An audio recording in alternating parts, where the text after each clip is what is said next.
কি ব্যাপার আমার ফোন ধরতে এতক্ষণ লাগে? নেক্সট টাইম যদি আমার ফোন ধরতে লেট হয় বা যদি রিসিভ না করো তাহলে পরবর্তী কলটা তোমার হাজবেন্ডের ফোনে যাবে।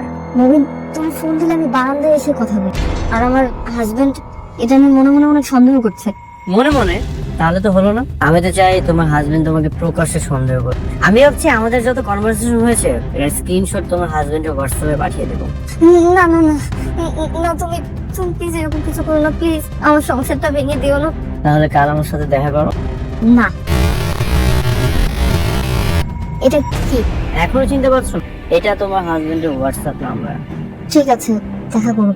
চোখ বন্ধ করো, চোখ বন্ধ করো, একদম খুলবে না, চোখ বন্ধ থাকবে, চোখ খোলা যাবে না। নাও এবার এটা পড়ে দাও।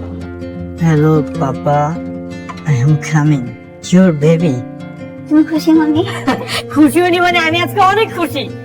কি ব্যাপার, এত রাতে কে ফোন দিয়েছে? এই এই দাও দেখি তো, এটা তো আপুর নাম্বার।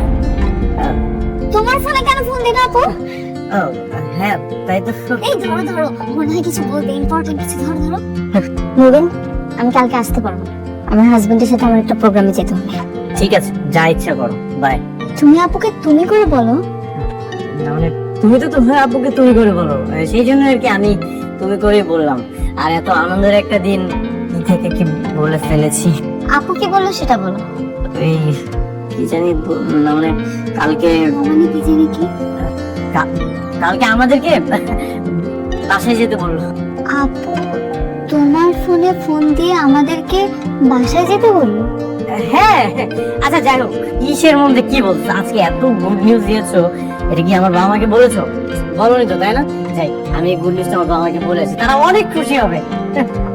বল আপু, সত্যি কথাটা বল, তুই ভয় পাস না, আমি একটু রাগ করবো না। তুই কেন কালকে ওকে ফোন দিয়েছিলি প্লিজ বল। আপু এভাবে চুপ করে থাকিস না, আমার অনেক কষ্ট হচ্ছে, তুই সত্যি কথাটা বল। আমাকে প্রতিনিয়ত আমাকে ব্ল্যাকমেল করে দাও, কেন আমাকে বলেছিল দেখাবো, যাক আগের মতো নিয়মিত ওর সাথে সম্পর্ক রাখবো। যাক, তাহলে আমাদের মুমিন বাবা হতে চলেছে, আলহামদুলিল্লাহ। ওই তাইলে ভবিষ্যতে কি হবে? আরে ভেবেছিলাম তো অনেক কিছু করবো, কিন্তু তুলির প্রতি এক অদ্ভুত টান তৈরি হয়েছে। ওর সরলতা, চঞ্চলতা আমাকে চেঞ্জ করে দিয়েছে। আমি না সত্যি ওকে ভালোবেসে ফেলেছি, আর তার উপর তো আমি বাবা হতে যাচ্ছি। এখন তাহলে ওর বোনের প্রতি তোর প্রতির সাথে নজর নেই? ছিল, গতকাল থেকে আমি সবকিছু বাদ দিয়ে দিয়েছি।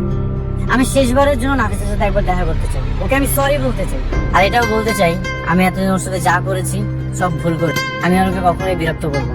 দোস্ত, তোরা তাহলে থাক, আমার একটু বাসে যেতে হবে রে, আমার একটু কাজ আছে। ঠিক আছে, বেস্ট অফ লাক। কি ব্যাপার তুলি, ব্যাগপত্র গুছিয়ে কোথায় যাচ্ছ? বাবা মা, কি হয়েছে? বাবা, তুই তুলি বোনকে নিয়মিত ব্ল্যাকমেল করছিস? তুই শুধু প্রতিশোধ নেওয়ার জন্য তুলিকে বিয়ে করছিস? ছি ছি ছি ছি ছি। এই এত যখন কবে বলি, হ্যাঁ তুই কি আমার পেটের সন্তান? তুই ভাবতেও না। বোমা ধরো না, বোমা। তুলি দাঁড়াও। খবরদার আপনি আমার পিছে আসবেন না, আমার সন্তান রেখো। তুলি তুলি তুলি প্লিজ, কিভাবে কথাটা তো শুনবে? আপনাকে আমি হিসেব করেছিলাম না, সন্তানের কসম কাটি, তারপর আপনি কেন আমার সামনে আসলেন? তুলি আমি জানি আমি ভুল করেছি, এটাও জানি আমি তোমার কাছে আমার পাশে লুকিয়েছি, কিন্তু এখন তো তুমি সবকিছুই জানো। তুলি আমি তোমাকে সবকিছু বলতে চেয়েছিলাম, কিন্তু কিন্তু আমি আপনার কোনো কথাই শুনতে চাই না। আপনি ফার্দার আমার সামনে আসবেন না, তাহলে কিন্তু আমাদের সন্তানে। মবিন, তুই আজকে তুলির সঙ্গে দেখা করতে গেছিলি? হ্যাঁ, কেন গেছিলি? তোর জন্য, শুধু তোর জন্য মেয়েটা আজকে পড়তে হচ্ছে, জানে? আমি আমি তোকে বলতেছি, তুই যে বাবা ফোনে দিয়েছিল, তোর সাথে দেখা করে কিছুক্ষণ পরে মেয়েটা অ্যাক্সিডেন্ট করে ডাক্তারের কাছে নিয়ে গিয়েছিল। ডাক্তার কি বলেছে জানিস? তোদের সন্তানটা কষ্ট পেয়ে গিয়েছে।